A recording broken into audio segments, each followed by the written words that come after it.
Hello guys and welcome back to my channel. I am here today with some very big news. Dominik Szoboszlai, the 20-year-old Hungarian attacking midfielder we've been tracking for the past year, has decided to reject Arsenal. It's pretty surprising actually because Arsenal, as you know, is a very big club, very big fan base, very big exposure. Szoboszlai could have been a very big player for us, but no, he has decided to reject the Gunners in order to RB Leipzig. Now, I'm not surprised by this transfer really. I mean, after all, RB Leipzig are partnered with Red Bull Salzburg, both owned by the same company, both have the same owners. So, in a way, this transfer does kind of make sense. Red Bull Leipzig have qualified for the last 16 of the UEFA Champions League.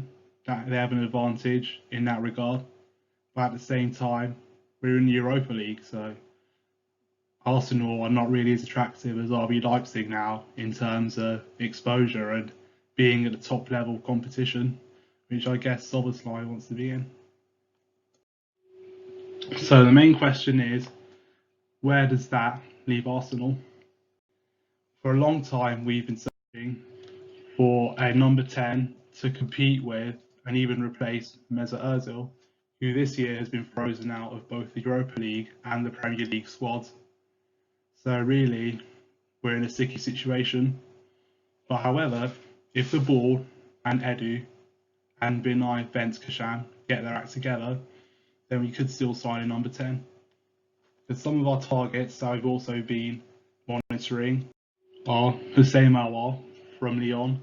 Now, there's also some news today that Ligue 1 have basically had their TV funding taken off them because the company that sponsored them, Telefoot Shane, have basically gone bust after 6 months of operating.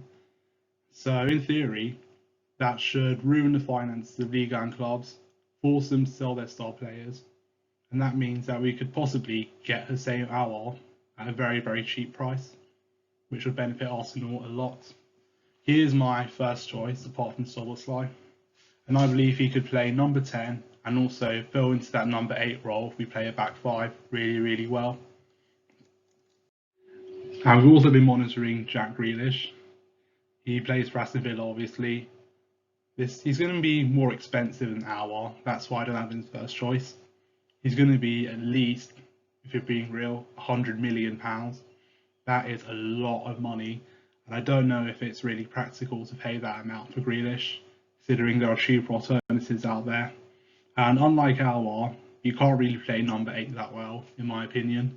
He's a number 10 and he can play out on the left pretty well.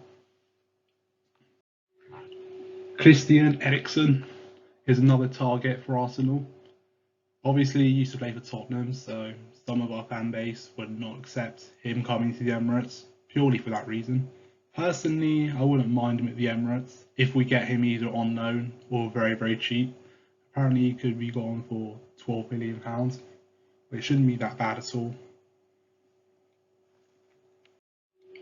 And also, Isco is in the conversation as well. Isco is a pure winner. He's won 3 Champions Leagues. He has, I believe, 3 La Ligas, many cups, many accolades. He is the definition of a winner, and our squad needs more winners. We need people with that fighting mentality. We need winners in our team, and Isco is one of them. And aside from the accolades and him having winning mentality, he's a very technical, gifted player. He's a good dribbler of the ball, he has good vision, he can read the game well. Isco is a very good player, and I would not mind him at the Emirates at all. Or alternatively, we can look to our glorious Hale End Academy, where we have this man here, Emil Smith-Rowe. He can play just like Grealish as a number 10 or out on the left, and I believe that he is a very talented player who can have a very bright future. Now, my only concern is that, is he really ready to be a regular in the Premier League? Do we need to go for someone more proven, more tested? Or do we put our faith in this youngster? That's a question for Arteta and co to answer. And so the problem will continue as a result of Szoboszlai rejecting us. We have to be clever this January in recruitment as a club. Otherwise, the season's going to be done after January, innit?